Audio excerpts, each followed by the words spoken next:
बदलाव की जरूरत है, वो कैसे बदलाव किया जाता है। तो युवा संसद का मतलब यही है, इसका उद्देश्य। दूसरा, बच्चों का लिटरेसी क्वालिटी को उजागर करना, दूसरे की बातों को करने की घोषणा करूंगा। महासचिव जी, नवनिर्वाचित सांसदों से शपथ दिलाई जाएगी। जी महोदय। पूरी श्रद्धा नाल फर्ज अदा करांगी।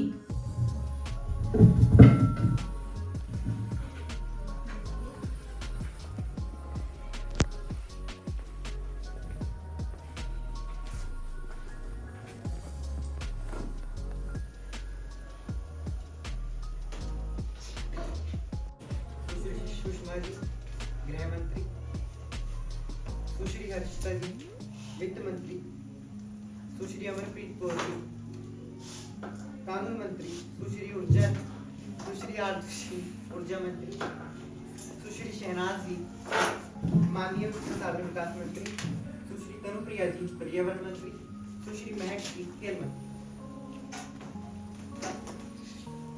माननीय सभासद, मुझे आपको जानकारी देते हुए अत्यंत हर्ष हो रहा है कि आज हमारे सदन में विदेशी मेहमान के रूप में ब्रिटिश संसदीय प्रतिनिधिमंडल उपस्थित हैं। इस प्रतिनिधिमंडल के सदस्य रोहन, अक्षय, दीपक, विवेक। मैं समस्त सदन की तरफ से इनका सदन में पधारने पर हार्दिक अभिनंदन करती हूँ। उनकी सुखद मंगलमय यात्रा की कामना करती हूँ।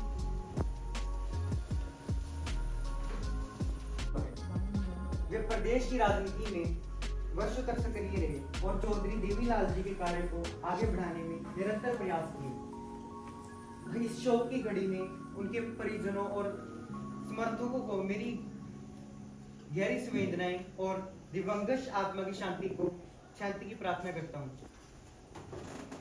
अभी 21 दिसंबर को श्री ओम प्रकाश चौटाला राजनीति के महान दिग्गज नेता अपनी सांसारिक यात्रा पूरी करते हुए प्रभु चरणों में लीन हो गए। उन्होंने 5 बार मुख्यमंत्री रहे। उनको मैं भावभीनी श्रद्धांजलि अर्पित करती हूँ। उनके साथ एक युग समाप्त हो गया। परमात्मा उनकी आत्मा को शांति प्रदान करे। सभी 2 मिनट के लिए खड़े हो जाएंगे। श्रद्धांजलि अर्पित करेंगे। धर्म का खेल खेला गया था। जिन वर्गों को संविधान के तहत आरक्षण मिल रहे हैं वे अब भी जारी हैं, लेकिन धर्म के आधार पर ऐसा ना किया जाए। प्रश्न संख्या 202। गरीबों के लिए विभिन्न योजनाएं बनाई तथा उनकी विभिन्न योजनाएं बनाई, चाहे वो बात आवास की हो, राशन की हो, शिक्षा की हो या बात है वो रोजगार की। कांग्रेस ने दिल से गरीबों की व्यथा को समझा और उनकी दिल से गरीबों की गरीबी हटाने पर काम किया। लेकिन बीजेपी ने क्या किया? बीजेपी ने गरीबों को जुमले दिए, उनके सपनों का मजाक उड़ाया। जुमले तो जुमले साबित हुए हैं। ये एक ऐसा जुमला था जिसमें राजनीति की रोटी पकती थी, लेकिन गरीब उसमें खुद पीसते थे। आपने गरीबी और गरीबों को टीवी पर तो देखा होगा, हमें लगता है आपको उनके हालातों का पता नहीं है। सानिया जी अपना प्रश्न पूछें। माननीय गृह मंत्री जी, मेरे क्षेत्र में साइबर अपराध बढ़ रहे हैं। युवक नशा डकैती की घटनाओं को अंजाम दे रहे हैं। कुछ युवक नशाखोरी की लत को पूरा करने के लिए इस दलदल में फंसते जा रहे हैं। कुछ युवक बुजुर्गों को अपना निशाना बना रहे हैं। मेरा प्रश्न कानून मंत्री जी से है कि हमारे देश में बाल मजदूरी की लत बढ़ती जा रही है। बच्चों के साथ जबरदस्ती, दुर्व्यवहार, शोषण तथा शिक्षित के अधिकार से वंचित किया जा रहा है। अगर आंकड़ों की बात करें तो लाखों की संख्या में मामले बढ़े हैं। अब तो मानव तस्करी के लिए बच्चों को छुड़ाकर उनके अंग बेचे जा रहे हैं। उचित कार्रवाई न होने पर कुछ बच्चों को तो सालों बीत जाने पर भी कोई सुराग नहीं मिला कि वो जीवित है या नहीं। उनके साथ क्या किया गया? 10 से 14 वर्षों की बच्चियों को विदेशों में बड़ी उम्र के पुरुषों को बेच देना आम बात हो गई है। मैं आपसे जानना चाहती हूँ कि उन निस्सहाय बच्चों की सुरक्षा के लिए सरकार क्या कदम उठा रही है? उनको अन्याय मिल पाएगा या नहीं? सरकार ने इस पर कठोर कानून बनाए हैं और समय समय पर हम इसके बारे में विचार कर रहे हैं। कानून मंत्री जी, संसद के अधिनियम द्वारा राष्ट्रीय महिला आयोग NCW की स्थापना की गई है। महिला अपनी शिकायत दर्ज करवा सकती है। अगर कोई व्यक्ति किसी महिला का पीछा करता है तो वह पहले अपराध नहीं माना जाता था, परंतु हम इसमें सुधार करके उसको अपराध की श्रेणी में ला सकते हैं। हमारे देश में राष्ट्रीय स्तर पर जो टीम है उनको अंतर्राष्ट्रीय स्तर पर लाने के लिए परीक्षण की आवश्यकता पर बल देता है। इस बिल में खेलों में जो विवाद होते हैं उनके लिए एक खास कमेटी बनाई गई है। अनियमितताओं को रोका जाएगा। नशा मुक्ति, आयु और लिंग के आधार पर होने वाले भेदभाव को भी रोका जाएगा। यह सदन के प्रत्येक सदस्य के मौलिक अधिकार हनन का गंभीर मामला है। महासचिव जी, शिकायत उचित माध्यम से आवश्यक कार्यवाही हेतु विशेषाधिकार समिति को भेज दी जाए। ठीक है महोदय जी, भेज दी जाएगी। इस बात से अवगत है कि डॉलर के मुकाबले भारतीय रुपये का अवमूल्यन लगातार जारी है और यह गिरकर प्रति डॉलर 10 रुपये के ऊपर पहुंच गया है। इस अवमूल्यन का क्या कारण है? रुपये के अवमूल्यन को रोकने के लिए सरकार कौन कौन से कदम उठा रही है? माननीय अध्यक्ष महोदय, सरकार को यह जानकारी है कि डॉलर के मुकाबले रुपए का अवमूल्यन अधिक हो रहा है। महोदय, इसका मुख्य कारण सोने के आयात में तीव्र वृद्धि है। इसके कारण चालू खाते का घाटा अधिक बढ़ गया है। महोदय, मैं सदन को सूचित करना चाहूंगी कि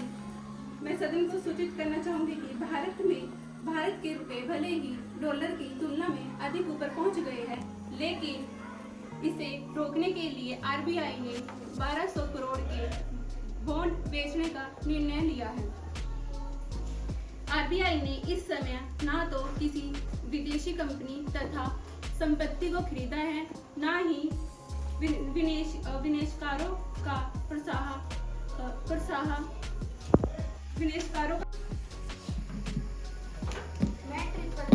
आधार कार्ड साइबर जागरूकता के प्रति धारा की संशोधन के प्रति सदन पर पटल रखती हूँ।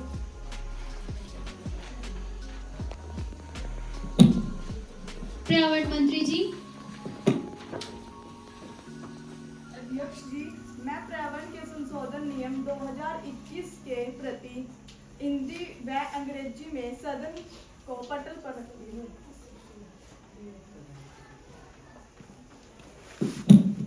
माननीय सभासदों, शोधक संयंत्र लगवाने के लिए 10वीं रिपोर्ट में निहित सिफारिशों के प्रति पटल पर रखती हूँ।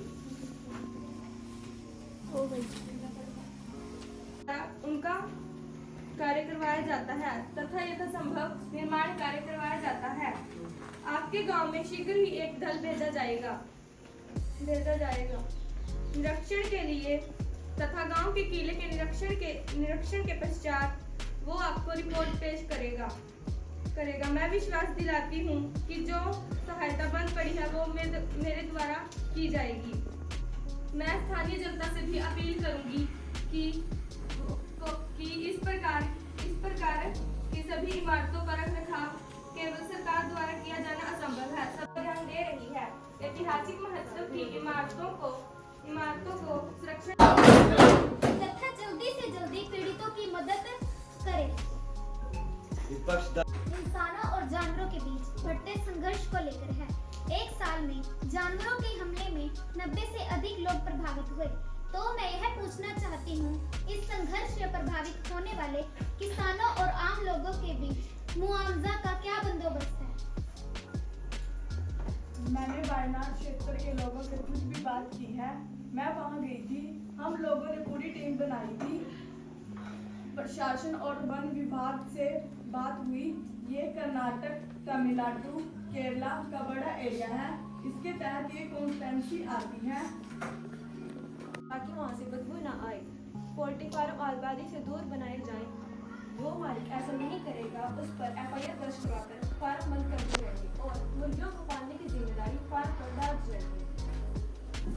रिपोर्ट देगी। जो भी दोषी पाए जाएंगे उन पर सख्त। रानी भगवानपुर डेराबस्सी तक बहुत अधिक संख्या में पोल्ट्री फार्म है, जिससे मक्खियों की समस्या को गंभीरता से लिया जाए।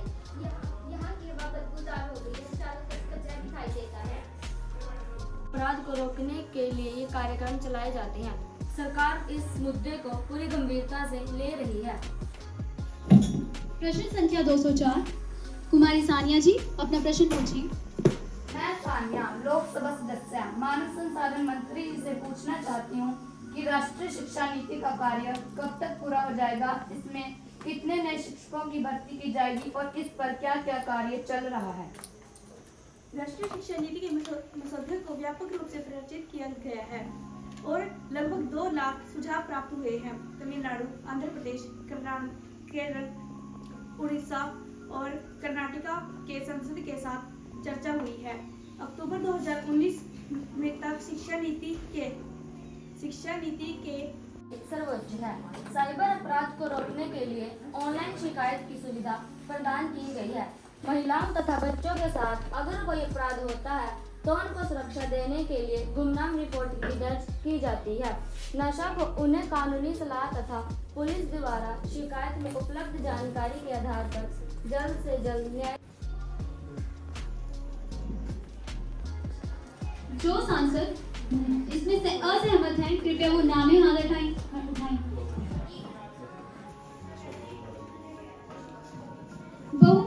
माननीय कुछ हो रहा है पर खून किसी का न खोल रहा है। इतना सब कुछ हो रहा है पर खून किसी का न खोल रहा है।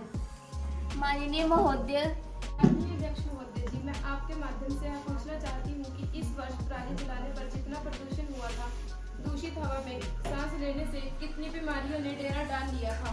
इस धमघोटू वातावरण के कारण स्कूल तक बंद करने पड़े थे। गृह मंत्री जी यह बताएं कि सरकार द्वारा भविष्य में ऐसी समस्या से बचाव के लिए कौन से यंत्र लगाए जा रहे हैं? क्या सरकार कोई ठोस प्रयास कर रही है? मैं सदन को बताना चाहती हूँ कि वायु प्रदूषण तथा पर्यावरण संरक्षण अधिनियम के तहत नियम बनाने वाले जिम्मेवार अधिकारियों की नियुक्ति की गई है। पराली के उचित निस्तारण के लिए करीब 1 लाख मशीनें दी गई हैं, जिससे पराली जलाने की घटनाएं कम हो गई हैं। मेरी फसल मेरा ब्यौरा पोर्टल की शुरुआत की गई है। कुमारी कमलजीत जी कृपया विशेषाधिकार हनन पर प्रस्ताव प्रस्तुत कीजिए। अध्यक्ष महोदय जी, मैं कुमारी कमलजीत जब संसद में आ रही थी तब अंदर और बाहर दोनों जगह मेरे खिलाफ व्यवसाय टिप्पणियां की गई। यह संसद की मर्यादा को कमजोर करती हैं। इस तरह की टिप्पणियां लोकतंत्र की प्रतिष्ठा को नुकसान पहुंचाती हैं। यह अपमानजनक व्यवसाय का हिस्सा है जो स्थिति की गंभीरता को दर्शाता है। सरकार को मैं आपका ध्यान शरणार्थियों की बढ़ती संख्या की तरफ दिलाना चाहता हूँ। इससे स्थानीय लोगों को परेशानियों का सामना करना। वो पेजेस वगैरह देते इसलिए हैं, पटल पे रखते इसलिए हैं ताकि वो पढ़ के ही बोले। अब सर और हमारे आज के जज युवराज सर और प्यारे बच्चों, बहुत अच्छे लग रहे हो आप सब। मैंने सुबह आते सबको बोला था कि आज सब बहुत अच्छे लग रहे हैं। और ये जो जैकेट्स वाले थे हमारे, ये तो बिल्कुल नेता लग रहे हैं। तो सर आपका यहाँ पधारने के लिए, अपना टाइम देने के लिए और बच्चों को इतनी बारीकी से जज करने के लिए बहुत बहुत शुक्रिया।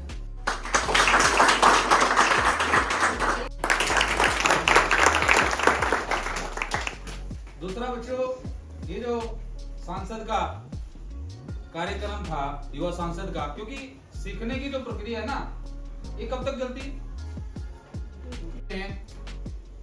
आज के कार्यक्रम के लिए आप सभी बधाई के पात्र, जोरदार